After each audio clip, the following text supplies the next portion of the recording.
नमस्कार मित्रांनो, स्वागत आहे तुमचं आपल्या चॅनलमध्ये आणि मी मंदार आंबोकर घेऊन आलो तुमच्यासाठी। ॲक्च्युली आज ब्लॉग नाही आहे। आज बऱ्याच दिवसापासून मला माझी इच्छा होती की मी हा व्हिडिओ बनवावा आणि आपल्या फॅमिली मेंबर्ससाठी स्पेशली हा व्हिडिओ एक इन्फॉर्मेटिव्ह व्हिडिओ आहे जो मला खूप वर्षांपासून म्हणा खूप महिन्यांपासून इच्छा होती की बनवावं म्हणून। आणि हा व्हिडिओ कशावरती आहे तर थॅलेसिमियावरती। याच्या आधी मी बनवला होता व्हिडिओ मम्मीसोबत, बट मे बी तो फुल इन्फॉर्मेटिव्ह नसावा, जो की आज आपल्याला प्रॉपर इन्फॉर्मेशन मिळणार आहे की थॅलेसिमिया म्हणजे काय। ठीक आहे, आणि तुम्ही सगळेच मला विचारता की तू हॉस्पिटलला का जातो सारखा आणि हे सगळं सारखं रक्त का लावतोस। तुमच्यापैकी किंचित लोकांना थॅलेसिमिया माहिती असेल किंवा माहिती पण नसेल, तर आज आपण संपूर्ण प्रोसेस काय आहे किंवा याच्यापासून कसं वाचलं पाहिजे, म्हणजे ह्याला कुठेच आपण या गोष्टीला कुठे थांबवू शकतो, कुठे त्याला फुल स्टॉप लावायला पाहिजे, ते या व्हिडिओच्या माध्यमातून मी तुम्हाला सांगणार आहे। कारण जो मी त्रास काढतोय किंवा माझ्यासारखी जेवढी पण मुलं आहेत थॅलेसिमिया, सो तो त्रास तर एक तर काढायला होत नाही, कारण फक्त हा त्रास पेशंटसाठी नसतो तर त्याच्या पूर्ण फॅमिलीसाठी असतो। पेशंटच्या फॅमिलीला पण तेवढाच त्रास होतो। आता तुम्ही माझी एवढी स्ट्रगलर लाईफ बघताय सुरुवातीपासून, सो मला असं वाटतं की हे कुठेतरी थांबलं पाहिजे। आज मी एकटा नाहीये, आज आपल्याला मार्गदर्शन करण्यासाठी स्पेशल गेस्ट मी उल्हासनगरवरून बोलवले भाई साहेब, आणि ते आर्टिस्ट आहेत आणि माझा खास फ्रेंड पण आहे, बोलायला गेलं तर माझा गुरु पण आहे, जो मला आर्ट बद्दल ड्रॉइंग बद्दल शिकवत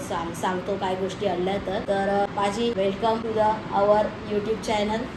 आणि हा माझा मित्र आहे नितेश पहुजा म्हणून, professionally artist yes, sketch artist, portrait चांगले बनवतो, जे की याच्या पोर्ट्रेटवर मी फिदा होतो। खूप जास्त पोर्ट्रेट आवडतात मला याचे। तो पण थॅलेसिमिया आहे। आज स्पेशली आम्ही दोघांनी एक प्रॉपर डेट घेऊन म्हटलं की मला जास्त नॉलेज नाही या गोष्टीबद्दल, तर नितेशला जास्त आहे, तो तुम्हाला जास्त सांगू शकतो या गोष्टीबद्दल, थॅलेसिमिया म्हणजे काय किंवा त्याला कसं रोखू शकतो आणि काय सगळ्या प्रोसेस असतात याच्या मागे। आणि तो हिंदी बोलेल, त्याच्यामुळे मी तुम्हाला मराठी ट्रांसलेट करून सांगेल। अपन तो हिंदी बोलते ही दोस्तों। सबसे पहले तो थैलेसीमिया मेजर क्या है, लोग तो मुझे देख रहे हैं तो पता है, आज तक जितना मैंने बताया है उतना तो पता है, लेकिन डीप में क्या चीज़ होती है वो जरा। थैलेसीमिया मेजर एक तरीके का डिसऑर्डर है, इसको डिजीज़ नहीं बोल सकते, एक तरीके का डिसऑर्डर है जो माँ बाप के थ्रू ही मिलता है, जेनेटिक होता है।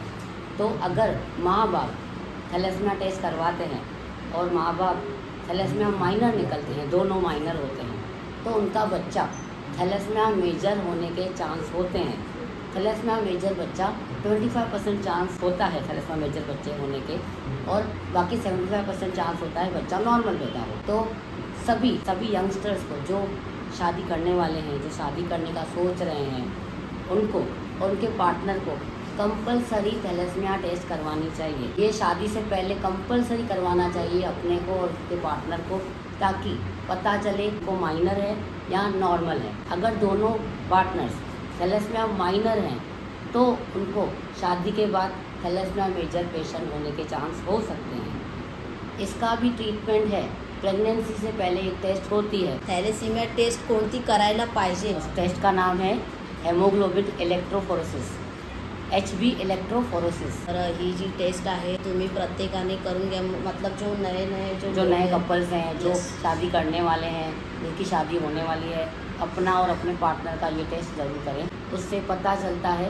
कि थैलेसीमिया बच्चा होने वाला है कि नहीं। बट ट्राई कीजिए कि थैलेसीमिया माइनर से शादी ना करें। ब्लड ग्रुपचा विषय नसतो त्याच्यामध्ये, फक्त थॅलेसिमिया मेजर म्हणजे काय, जे आम्ही ब्लड लावतो त्याला थॅलेसिमिया मेजर बोलतात, आणि thalassaemia minor in the sense की ते पेशंटला ब्लड लावावं लागत नाही। जेनेटिक जीन्स होते हैं उनके अंदर जो थैलेसीमिया के होते हैं, वो एकदम नॉर्मल होते हैं, उनको ब्लड चढ़ाने की ज़रूरत नहीं पड़ती है, और एकदम हेल्दी होते हैं, उनके अंदर ब्लड भी अच्छा बनता है। सिर्फ उनको ध्यान देना है उनका बच्चा थैलेसीमिया पैदा ना हो। तर मेन पॉईंट कुठे येतो माहिती आहे का, थॅलेसिमिया मायनर नसले पाहिजेत, म्हणजे जे कपल लग्न करणारे आहेत त्यांचा मायनर नसायला पाहिजे। कारण ह्या गोष्टी जर बघायला गेलं ना तर माझी मम्मी आणि पप्पा पण गावचे होते, मेरे मम्मी पापा गाव के थे। आणि एक असं असतं ना, तुम्ही कुठल्याही तुमच्या डॉक्टरकडे जाल ना तर कोई डॉक्टर बताता नहीं है। एक्चुअली में इनकी अवेयरनेस करवाना ज़रूरी है। बहुत कम रूरल एरियाज़ में ऐसे हैं जहाँ पे पता ही नहीं है थैलेसीमिया क्या होता है, उनके बड़े डॉक्टर्स को नहीं पता है थैलेसीमिया क्या है।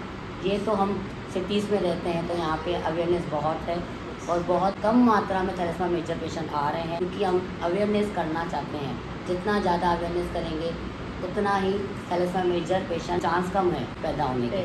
और इंडिया एक थैलेसीमिया मेजर पेशेंट्स का कैपिटल है।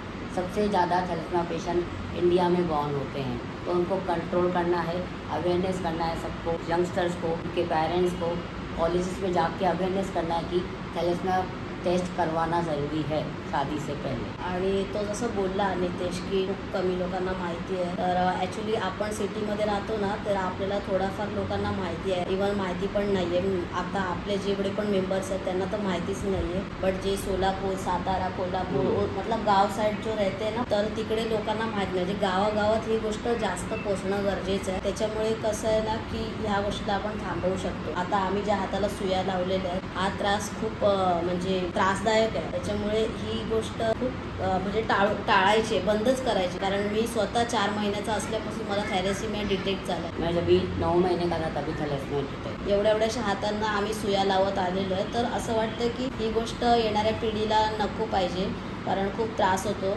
ब्लड चढवणं एवढाच त्रास नसतो, त्याच्यानंतर औषधं आली, मग पोटामध्ये आयन नावाची एक गोष्ट असते जी नॉर्मल लोगों को आयन अच्छा रहता है, ऐसा मैंने सुना है. नॉर्मल लोगों को आयरन नॉर्मल रहता है और हमारे पेशेंट्स में आयरन जो लेवल होती है वो बहुत होती है, हज़ारों में होती है. उससे आयरन जितना ओवरलोड होगा हमारे बॉडी में, हमारे heart, lungs, liver, internal organs में जितना आयरन जमा होगा उतना हमारे हेल्थ और हमारी लाइफ को थ्रेटन कर सकता है. तो हम आयरन कम करने के लिए भी मेडिसिन लेते हैं, ताकि हम ब्लड जो चढ़ाते हैं उससे जो आयरन आता है बॉडी में वो निकाल पाए और हमारे आयरन लेवल कम हो सके, ताकि हमारी हेल्थ अच्छी रह सके. बट ट्राई कीजिए ये सब प्रॉब्लम्स आपके बच्चों को फेस नहीं करनी पड़े.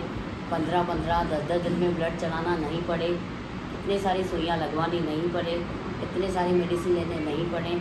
तो उसको प्रिवेंट करने के लिए आपको प्लीज़ थैलेसीमिया टेस्ट करवानी चाहिए. देखो, मैं तो चाहता हूँ कि कभी किसी की फैमिली में ऐसा इशू आए नहीं, उनके फैमिली में थैलेसीमिया पेशेंट बच्चा पैदा ही ना हो. बट इनकेस अगर होता है तो उनको बहुत सारी प्रॉब्लम फेस करनी पड़ती है.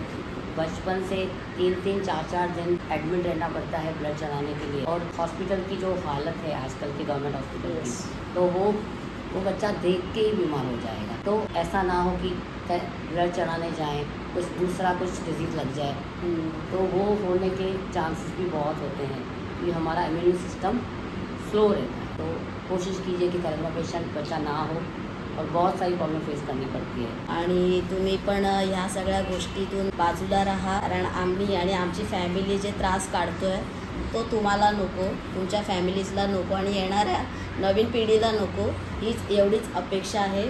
बाकी आजचा व्हिडिओ मी इथेच थांबवतो आणि येऊ लवकरच नवीन एक ब्लॉग घेऊन. तोपर्यंत असंच मला आणि आम्हा सगळ्यांना मोटिवेट करत राहा आणि मी पण तुम्हाला एंटरटेनमेंट करत राहीन. सो बाय गाईज, आणि प्लीज ही गोष्ट जास्तीत जास्त लोकांपर्यंत शेअर करा, कारण याचा फायदा मला नाही तर तुम्हालाच होईल आणि तुमच्या सर्कलमध्ये जेवढ्या त्यांना होईल. बाय.